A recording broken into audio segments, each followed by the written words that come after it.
What's up, everybody? So we made it to the end of 2020. We did it.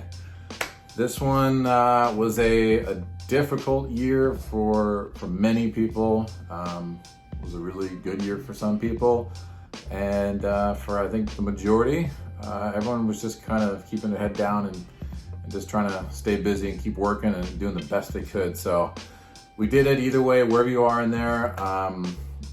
Congrats, and I hope that you're doing well and that 2021 is going to be a good year for you as well.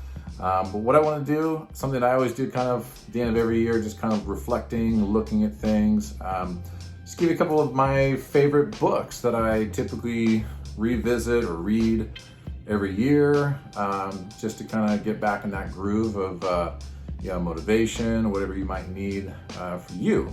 Sometimes it's fitness, sometimes it's financial health, sometimes it's just overall well-being and happiness, and maybe getting away from the grind of work and just spending more time being happy with your family, your life, and what you have. So whatever that is, here's some books that I typically like to go through. No particular order. You don't even have to read this if you don't want to. But first book that I always come back to is Think and Grow Rich by Napoleon Hill. This is a great book.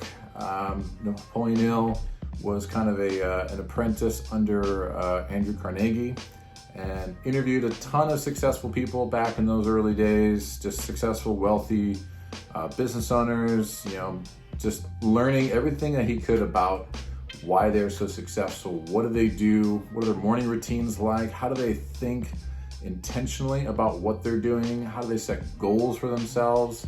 So this book is just really something that it should just be something that you look at often and just revisit on how to really get into a place for success in your life, to really get intentional about it. So definitely look into it. There's audiobooks on this. I highly recommend those as well. Think and Grow Rich by Napoleon Hill. One of my favorites for sure. So that's one. One of my recent, newer favorite ones in the last couple years is The Compound Effect by Darren Hardy. So this is really about, when you find out what it is that you're looking to do, maybe via Think and Grow Rich, you kind of get in that zone of like, okay, this is what I need to do. Compound Effect is really about how to take those little baby steps to get to that. So, whether it's maybe starting a business or whatever, or a new activity, or just maybe you want to be a cleaner person and you want to just have a cleaner house. Compound Effect is really just all about how to take that first initial step and let those things over time, consistency over time, compound essentially. So, for example, you want to have a cleaner house? Cool. So every night you're going to at least wash one dish. You have to wash that one dish every night. Every night you add some more dishes turn into more things. Eventually you just get into this habitual consistency of doing those activities that compound over time into more things. Eventually you have a clean house, which carries over into clean finances. Maybe you're keeping better track of your financial records, that kind of stuff. So however you want to apply this in your life, the Compound Effect is amazing. So highly recommend it. Another book that, I wouldn't say it's like top, but this one comes up all the time that I revisit. It is The Richest Man in Babylon by George Clason. Kind of a classical text, historical text, but this was recommended to me, probably 10 years ago by, at that time, one of my manager.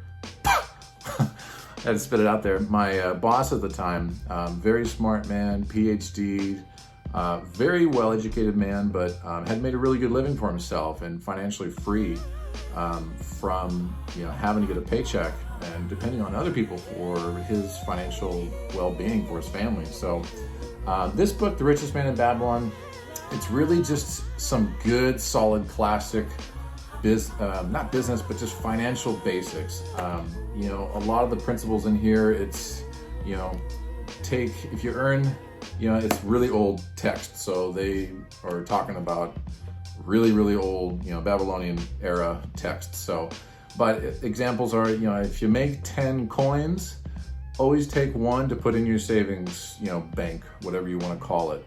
And just these principles that kind of go in more in depth of just personal finance, and then how to make that money work for you, whether it's buying assets or buying things, materials to make goods, to sell and make more money, yada, yada. Really, really good, solid, classic book. A lot of the new guru books are all based off of this one. So just go to the source, Richest Man in Babylon. The last one that I want to look at, this is just an awesome, fun book. It's Tools of Titans by Tim Ferriss. If you don't know Tim Ferriss, get with it. He's got a podcast. He's got a lot of books. This book is massive. I mean, you can see it's like half the size of my hand. But anyways, Tools of Titans. So basically, interviewing from a lot of his podcasts is kind of excerpts from a lot of those interview podcasts that he's done. He's just interviewing people like Arnold Schwarzenegger, Jocko Willink, Rick Rubin. So just people from really different aspects of success, in their lives, different men and women that are in different industries, doing really different things, but at a high level of achievement within that, whether it's just a really high level of personal peace and happiness, well-being that they've created for themselves, and maybe a business around that. Or just really driven people. You look like Jocko Willink, Navy SEAL, just extremely disciplined people. Just interviewing them, asking them all kind of the same questions of, what is it you do in the morning? What is it like when you're getting ready to go to bed? What are you eating every day? What's your workout routine look like? Just really nitty-gritty, kind of simple questions, but interesting questions, because who doesn't want to know what maybe Arnold Schwarzenegger's workout routine used to be like, or what he's doing to stay motivated, or how he got to where he got. So really, really cool book. This is kind of a coffee table book that you can just have out and look at. You can kind of just read through. There's so much in here that are just awesome things. Goes into really good morning rituals of everybody. So that's kind of the last one. So those are my picks that I would say, if you're trying to get into the groove, find some good books for the new year, check those out.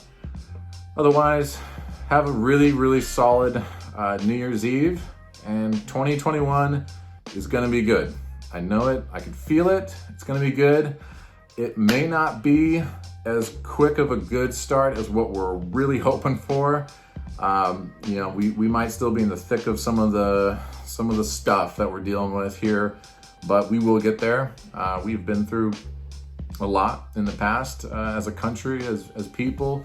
We've dealt with some pretty severe, heavy stuff, much more severe than this. So we can get through this. We will get through it. 2021 is gonna be awesome. So let's do it, okay?